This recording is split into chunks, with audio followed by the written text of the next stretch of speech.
खोजी टीवी के मुअज़्ज़िज़ दोस्तों, मार्च 2022 में श्रीलंका में पेट्रोल का आखिरी जहाज आया। जहाज 2 हफ्ते समंदर में खड़ा रहा, लेकिन हुकूमत के पास डॉलर्स नहीं थे। जहाज वापस चला गया और इसके साथ ही श्रीलंका का डिफॉल्ट शुरू हो गया। मुल्क में पेट्रोल खत्म हुआ। पेट्रोल की वजह से बिजली की लोड शेडिंग और ट्रांसपोर्ट बंद हुई। फैक्ट्रियां भी रुक गईं। ट्रांसपोर्ट की वजह से खुराक का बहरान भी पैदा हो गया और रही सही कसर बेरोजगारी ने पूरी कर दी। यहां तक कि हुकूमत ने 12 अप्रैल 2022 को डिफॉल्ट डिक्लेयर कर दिया और इसके बाद पूरा मुल्क सड़कों पर निकल आया और अवाम के हाथों जो भी चढ़ गया, वो हुकूमत हो या अपोजिशन, ब्यूरोक्रेट हो या ताजिर, उसको फेंटा पड़ गया और श्रीलंका आज अपनी बंदरगाहें, सड़कें, जंगल, पहाड़ और इमारतें बेचकर गुजारा कर रहा है। हम भी यकीन करें या न करें, इस वक्त इसी अमल से गुजर रहे हैं। पेट्रोलियम मिनिस्ट्री ने कुछ दिन कबल स्टेट बैंक को खबरदार कर दिया कि मुल्क में पेट्रोलियम मसनूआत की किल्लत शुरू होने वाली है। तेल दरामद करने के लिए एलसीज नहीं खुल रही। पीएसओ का एक ऑयल कार्गो कैंसिल हो चुका है। दूसरे की डिलीवरी 23 जनवरी को मुतवक्के थी, लेकिन इसकी एलसी भी नहीं खुल सकी। पाक अरब रिफाइनरी के 5,35,000 बैरल के 2 ऑयल कार्गो भी लाइन में है। पाकिस्तान रिफाइनरी लिमिटेड का एक कार्गो 5,32,000 बैरल तेल लेकर 23 जनवरी को पहुंचेगा, लेकिन इनकी एलसी भी नहीं खुल पा रही। लिहाजा फरवरी में तेल का बहरान शुरू हो जाएगा और मार्च और अप्रैल में यह क्राइसिस शदीद हो जाएगा।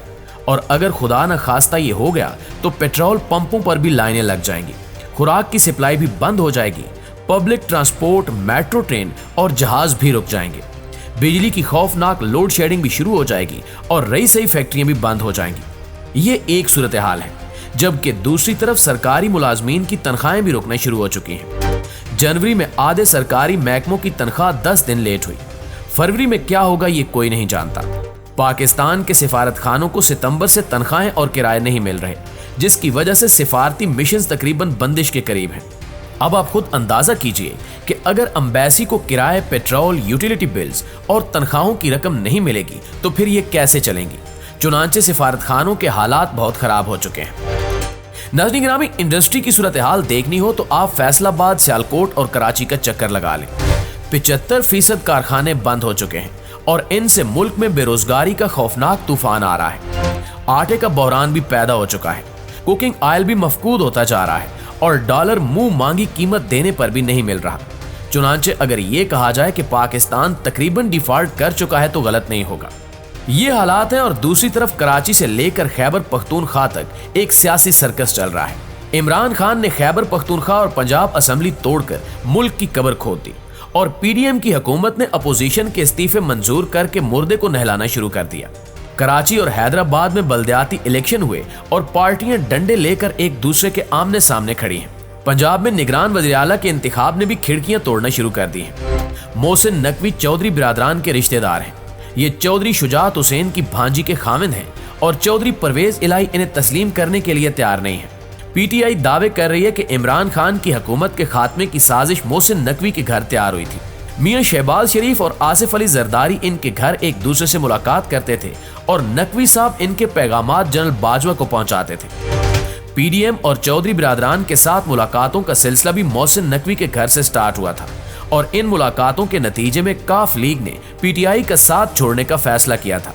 चुनांचे पीटीआई भी इन्हें मानने के लिए तैयार नहीं है और अगर ये इन्हें नहीं मानते तो फिर पंजाब में निगरान हुकूमत निगरानी कैसे करेगी और ये इलेक्शन कैसे कराएगी। दूसरा, मुल्क में मर्दमशुमारी भी शुरू हो चुकी है। ये 30 सितंबर को मुकम्मल हो जाएगी। इलेक्शन कमीशन मर्दमशुमारी के बाद 4 महीनों में नई हल्का बंदियां करेगा और यूं अगस्त में मुल्क नए इलेक्शन के काबिल होगा। अब सवाल यह है कि क्या 2 सूबों में पुरानी मर्दमशुमारी और पुराने हलकों के तहत इलेक्शन होंगे और बाकी 2 सूबों और विफाक के इलेक्शन नई हल्का बंदियों के मुताबिक होंगे। तीसरा, क्या मुल्क में अप्रैल में केपी और पंजाब के इलेक्शन होंगे और फिर अक्टूबर में सिंध, बलोचिस्तान और विफाक के इलेक्शन, और क्या इस दौरान इमरान खान कौमी असेंबली के 70 हलकों से ज़िमनी इलेक्शन भी लड़ेंगे और क्या ये 70 सीटें जीत कर भी कौमी असेंबली नहीं जाएंगे और क्या 70 सीटों के ये ज़िमनी इलेक्शन भी ज़ाया हो जाएंगे। नाज़रीन गिरामी, अगर ऐसा होगा तो क्या हुकूमत इलेक्शन खेलेगी या ये पेट्रोल, बिजली, गैस, खुराक और बरामदात का बंदोबस्त करेगी। हमारी हालत ये है कि हम IMF के बगैर नहीं बच सकते और IMF की शरायत के बाद बिजली, गैस और पेट्रोल की कीमतें भी दुगनी हो जाएंगी और बेरोजगारी के शिकार अवाम पर टैक्स भी बढ़ जाएंगे और इससे महंगाई अलमे की शक्ल इख्तियार कर जाएगी। IMF की शराइत मानने से मुल्क में 1.5 करोड़ लोग बेरोजगार हो जाएंगे और लोगों का खाना पीना 3 से 1 वक्त पर आ जाएगा। हमारे दोस्त मुल्क सऊदी अरब, UAE और चीन भी हमारी मदद कर करके थक चुके हैं। हमें इनकी तरफ से भी साफ इनकार हो चुका है और अमेरिका मुद्दत पहले ही हमसे मुंह मोड़ चुका है। चुनांचे अब हमारे पास बेचने के लिए सिर्फ 2 असासे बचे हैं, एटम बम और फौज। हम अगर बैनुल अक़वामी ताकतों की शराइत मानते रहे, हम अगर इसी तरह कर्जे लेते रहे, तो फिर हमें बिल आखिर इनकी ये दोनों शराइत मानना पड़ेंगी। एटमी प्रोग्राम सरेंडर करना पड़ेगा और फौज की तादाद कम करना होगी और इन दोनों शराइत की अपनी कीमत है। हम इसके बाद कश्मीर भी नहीं ले सकेंगे और अभिनंदन जैसे पायलट्स के जहाज भी नहीं गिरा सकेंगे और हम इसके बाद श्रीलंका, नेपाल और भूटान बनकर रह जाएंगे। मुअज़्ज़िज़ दोस्तों, हम यह फर्ज कर लेते हैं कि army chief general Asim Munir, IMF, world bank, सऊदी अरब और चीन को मना लेते हैं और ये मुल्क आखिरी बार हमारी मदद कर देते हैं, तो क्या ये रकम भी इलेक्शंस और इस सियासी बहरान का लुकमन नहीं बन जाएगी? और क्या हम अगले साल आज से भी ज्यादा बदतर पोजीशन में नहीं होंगे? चुनांचे अब सवाल यह है कि इस सूरत हाल का आखिर हल है क्या? इसका सिर्फ और सिर्फ एक हल है। फौज मुल्क के तमाम स्टेक होल्डर्स को इकट्ठा बिठाए, अपनी गलतियां तस्लीम करे, माजरत करे, सियासतदानों को इनकी गलतियां बताए और फिर एक चार्टर ऑफ पाकिस्तान साइन कराए और इसके बाद बहरानों का बाब हमेशा हमेशा के लिए बंद कर दिया जाए।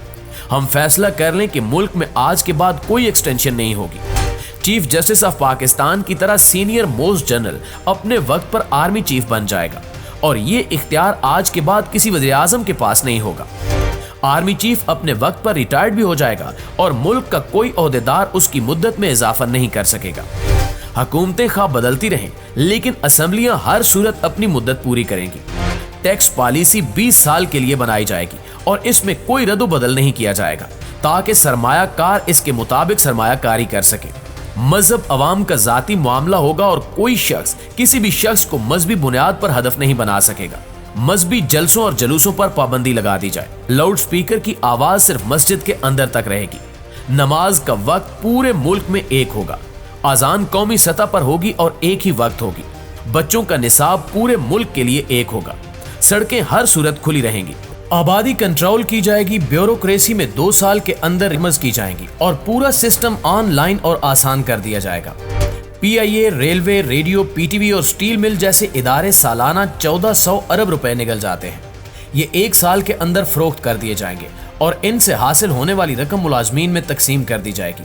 और आखिरी फैसला, हम हर सूरत हर साल 200 अरब डॉलर की एक्सपोर्ट करेंगे और इसके लिए सॉलिड और फूल प्रूफ सिस्टम बनाएंगे। अगर हॉलैंड जैसा मुल्क सिर्फ फूल या कोलंबिया सिर्फ कॉफी बेचकर अपने कदमों पर खड़ा हो सकता है, तो हम ये क्यों नहीं कर सकते?